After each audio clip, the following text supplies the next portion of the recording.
Hello there, Ray here, and I'm joined by Excel. Hey, And what we got behind us is a new 1.13 Guardian Farm. Our Guardian Farm here produces over 120,000 items per hour after testing it overnight. As you can see, the Guardians are spawning, then falling to their death, and then we have a collection system which is picking up the loot.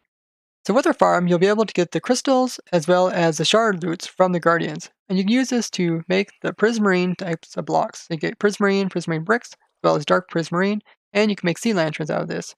Now with 1.13, you now have the ability to make the slab variants as well, and also the stairs. Now Guardians also drop raw cod, and there is a small chance that you can get squid that drop from here, which will drop ink. Now dolphins also spawn here, and they also drop some raw cod.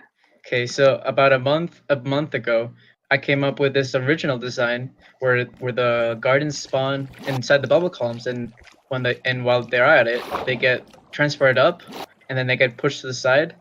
But then I showed Ray this design, and then he and I were able to come up with a better and faster design later on.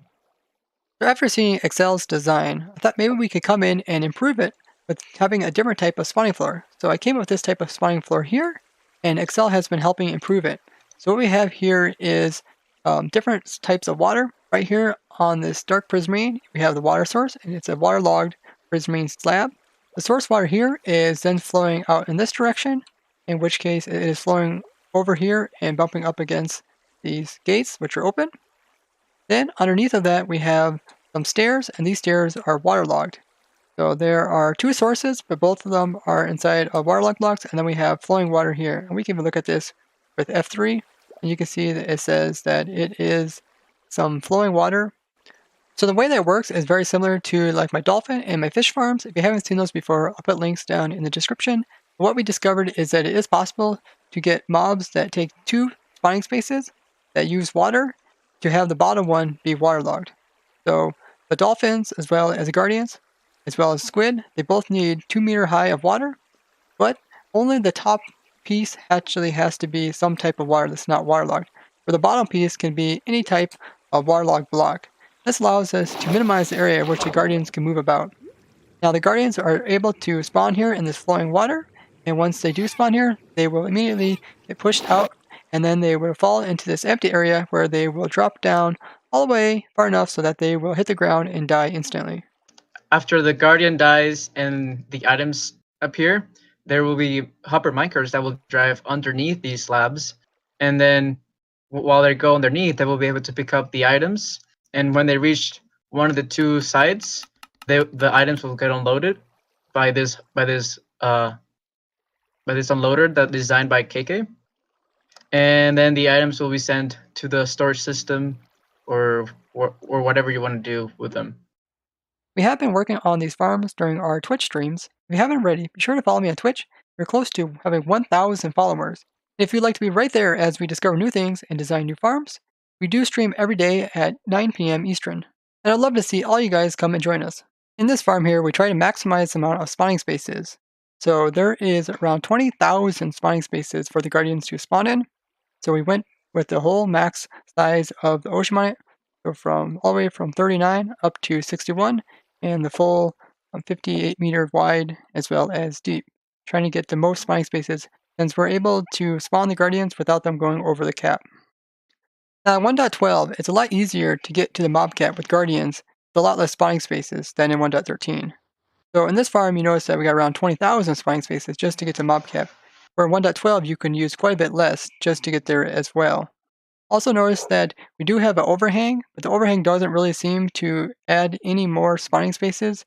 So it doesn't seem like in 1.13 the spawns are occurring outside of it and moving inside of it.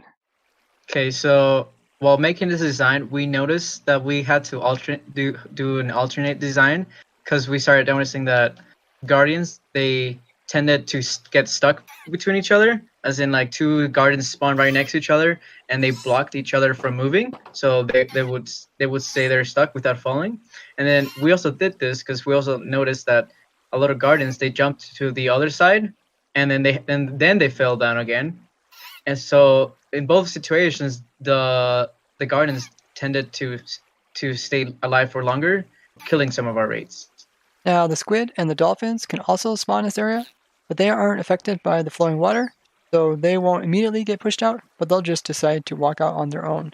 So you will get the raw fish from the dolphins as well as the ink sacs from the squid, but it's not going to be consistent like the guardian loots. Even though the dolphins as well as the squids are in the water mob cap and therefore they're not in the hostile mob cap, so they aren't affecting the guardians, they themselves could occupy the space of this area, and therefore it's possible that they could prevent guardians from spawning in this space. So if you want to prevent them from spawning, you can put in a water mob switch, in which case you just put a bunch of the water mobs near the player and just have them so they're unable to despawn. And if you have at least 16 of them, then they won't be able to spawn any inside of the farm. Now the AFK point for the farm has to be at least 24 meters away from the spawning spaces, that way they can spawn in. So right here, I'm AFKing above the farm, and this way the player is far enough away so they're able to spawn, but he's still close enough to the farm to allow it so that they are able to drop all the way down and still be able to hit the ground without despawning. So they're within the 128 meter range. You can also AFK underneath the farm, since they'll be greater than 24 meters away from the spawning spaces. But your circle in which mobs are spawning around you is going to be a little bit different, in which case you might actually be loading more caves, so you might have to light up more if you end up AFKing underneath compared to AFKing above. So some other things to mention about this build is that we did put in some walls on either side of where the guardians will drop. This way we just didn't have to try to collect items off of the entire surface, only in one small area. Now the farm itself is built up so that we're using all the spawning spaces, so therefore when we drop them, we had to put the actual spot where they hit right here, and this is just above the bedrock. So bedrock would come all the way up to this level here, and the farm would have to be built right above the top layer of bedrock, but you don't have to destroy any. As you can see, the rails can sit on top of it, then we have the entire collection system above this area as well.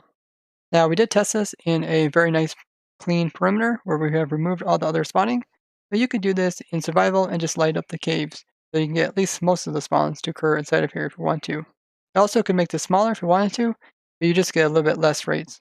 If you would like to build up our farm in your very own world, we will provide the world download down in the description.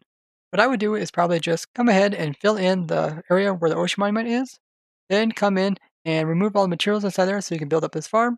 Everything else you could probably just leave, like all the ocean, and then you can just come in there and light up some of the caves so that you can get some of the loot in here. If you want to, you can even just build like half of it, and then that way you can at least get some loot without having to go this extreme. We have been working on this design for about a month, but we have also have some other designs which are really insane, and hopefully we'll be able to make videos about them. If you'd like to see more about those farms, we will be working on them on our Twitch stream, so check those out whenever we're live. A very fast item guardian drop farm that can produce up to 120,000 items per hour. So if you guys found this interesting, show us with a like and share this with others. If you'd like to see more crazy contraptions like this for 1.13 and beyond, be sure to subscribe and hit that bell button to get notifications. And if you have any questions, just ask us down in the comments. Bye Bye bye. bye.